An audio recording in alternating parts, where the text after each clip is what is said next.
Hi friends, പുതിയൊരു വീഡിയോയിലേക്ക് എല്ലാവർക്കും സ്വാഗതം. അപ്പോൾ നമുക്ക് വീട്ടിൽ അടിപൊളിയായിട്ട് മൈദയും ഒന്നുമില്ലാതെ ഒരു ബോളി എങ്ങനെ തയ്യാറാക്കി എടുക്കാമെന്ന് നോക്കാം. അപ്പോൾ നമ്മളിവിടെ മൈദയും ഉപയോഗിച്ചിട്ടില്ല, അതുപോലെ കടലപ്പരിപ്പ് ഉപയോഗിച്ചിട്ടില്ല, കടലമാവാണ് എടുത്തിട്ടുള്ളത്. അപ്പോൾ ആദ്യം തന്നെ നമ്മൾ നമ്മുടെ ഗോതമ്പ് എടുത്തിട്ടുണ്ട്. അതിലേക്ക് നമ്മൾ കുറച്ച് ഉപ്പും ചേർത്ത് കൊടുത്തു. ഒരു കളറ് കിട്ടാൻ വേണ്ടി മഞ്ഞൾപ്പൊടിയും ചേർത്ത് കൊടുത്തു. ഫുഡ് കളർ ഉള്ളവർക്ക് ഫുഡ് കളർ ചേർത്ത് കൊടുക്കാം, മഞ്ഞൾപ്പൊടി ചേർക്കണമെന്ന് ആവശ്യമില്ല.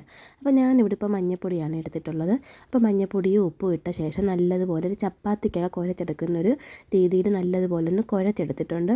ഒരുപാട് വെള്ളം ഒഴിക്കാതെ നമ്മൾ ചപ്പാത്തിക്കൊക്കെ കുഴയ്ക്കുന്ന പോലെ കുറേശ്ശെ വെള്ളം ഒഴിച്ച് നല്ലതുപോലെ ഒന്ന് കുഴച്ച് എടുത്തിട്ടുണ്ട്. അതിന് ശേഷം നമുക്കിതിനകത്തോട്ട് നല്ലെണ്ണയാണ് ഒഴിക്കേണ്ടത്. അപ്പോൾ നമ്മൾ നല്ലെണ്ണ ഒഴിച്ച് ഒരു മണിക്കൂറെങ്കിലും ഇത് മാറ്റി വെക്കണം. അപ്പോൾ ഞാൻ ഇവിടെ നല്ലെണ്ണ ഒഴിച്ച് കൊടുക്കുകയാണ്. അത് മുങ്ങാൻ പരുവത്തിന് നല്ലെണ്ണ ഒഴിച്ച് കൊടുക്കണം. അപ്പോൾ മാവ് നല്ലതുപോലെ അതിനകത്ത് മുങ്ങിക്കിടക്കണം. ഒരു മണിക്കൂർ ഞാനിത് ഇങ്ങനെ നല്ലെണ്ണയ്ക്കകത്ത് കുതിർത്ത് വെക്കുന്നുണ്ട്. അപ്പോൾ നല്ലതുപോലെ എല്ലായിടത്തും ഒന്ന് നല്ലപോലെ ഒന്ന് പിടിപ്പിച്ച ശേഷം നമുക്ക് ഒരു മണിക്കൂർ ഇതൊന്ന് മാറ്റി വെക്കാം. അതിന് ശേഷം മിക്സിയുടെ ജാറിലോട്ട് ഞാൻ പഞ്ചസാരയും നമ്മൾ ഏലക്കയും കൂടെ ചേർത്ത് നല്ലതുപോലെ ഒന്ന് പൊടിച്ചെടുത്തു. അതിന് ശേഷം ഞാൻ പറഞ്ഞില്ല, ഞാനിവിടെ കടലമാവാണ് ഉപയോഗിക്കുന്നത്.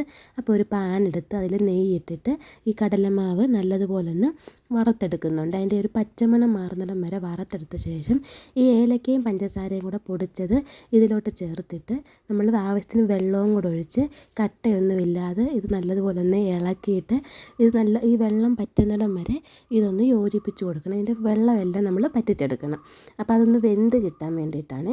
അപ്പോൾ അങ്ങനെ നമ്മൾ നല്ലതുപോലെ അത് നമ്മളൊരു മീഡിയം ഫ്ലെയിമിലൊക്കെ ഇട്ട് ചെയ്തെടുത്താൽ മതി. അപ്പോൾ അതാ ഈ ഒരു രീതിയിൽ നമ്മൾ ആക്കിയെടുക്കണം. അതിന് ശേഷം ഇത് തണുക്കാൻ വേണ്ടി നമ്മൾ മാറ്റി വെച്ചു.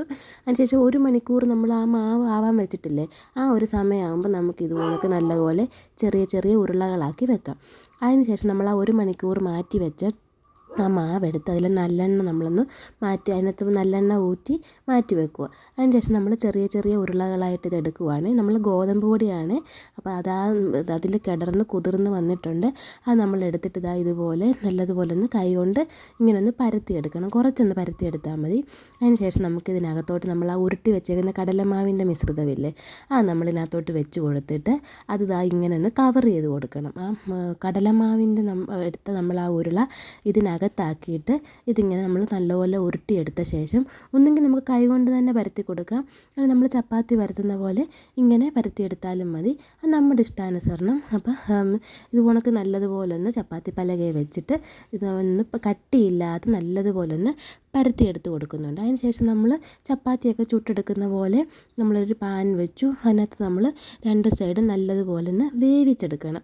അത്രയേ ഉള്ളൂ, വേറൊന്നുമില്ല. നല്ലതുപോലെ ഒന്ന് വെന്ത് കിട്ടണം നമുക്ക്. അപ്പോൾ നമുക്ക് മൈദയൊന്നും ഉപയോഗിക്കാതെ ഹെൽത്തി ആയിട്ട് തന്നെ കുഞ്ഞുങ്ങൾക്കിത് വീട്ടിൽ ചെയ്ത് കൊടുക്കാം. ഈ കടലമാവിന് പകരം നമുക്ക് കടലപ്പരിപ്പുണ്ടെങ്കിൽ കടലപ്പരിപ്പ് ചെയ്ത് കൊടുക്കാം.